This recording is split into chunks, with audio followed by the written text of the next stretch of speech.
Close your eyes! Anima meam sistas, digno mi vocari.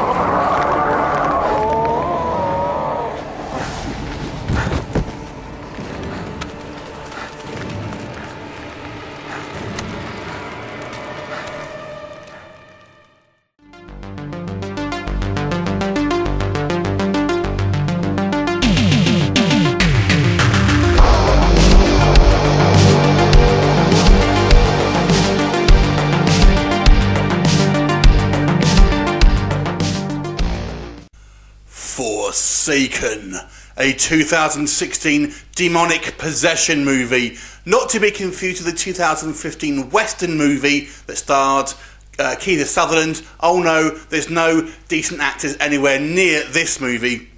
So this movie is, like I said, a demonic possession movie, and basically focuses on this guy who his wife is ill, and you know, it kind of deals with possession and how he's kind of dealing with it, and his daughter's kind of involved in it as well.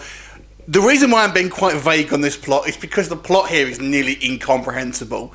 We're going to start off with the negatives just to get them out of the way. So that for me, there's two major ones here really, and the first one is the plot is just so convoluted and hard to kind of like fathom out what's going on. It's really difficult to kind of care about this film, care about the characters, or care about what's going on. You just don't know what's going on. It doesn't seem to make sense. It's not a well put together film, basically, in regards to the flow of the kind of the narrative. Very convoluted plot in regards to you don't really know what the hell's happening. And there's a vast abundance of these scenes where we have two people kind of talking.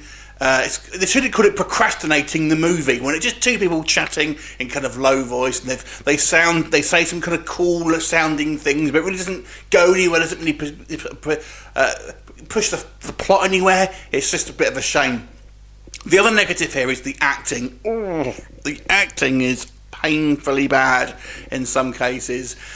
You add that to a kind of a plot which is nearly incomprehensible, it doesn't make for a great viewing experience. But there are a few positives, so just hang on there. I was actually quite impressed with some of the makeup effects here on the kind of the possessed people. We see a few different kind of sequences throughout the movie, and I've got to say those sequences were actually fairly well done. And there's a good use of kind of body contortion here as well that looks kind of disturbing and kind of quite freaky in places.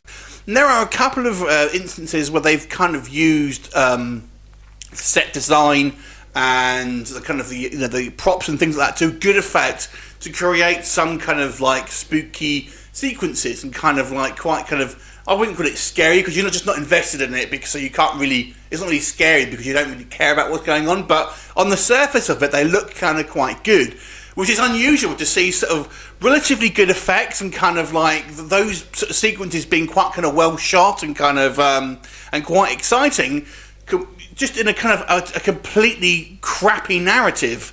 So the guy who both written and directed this, I feel is possibly the weak link here. Unfortunately, Justin Price.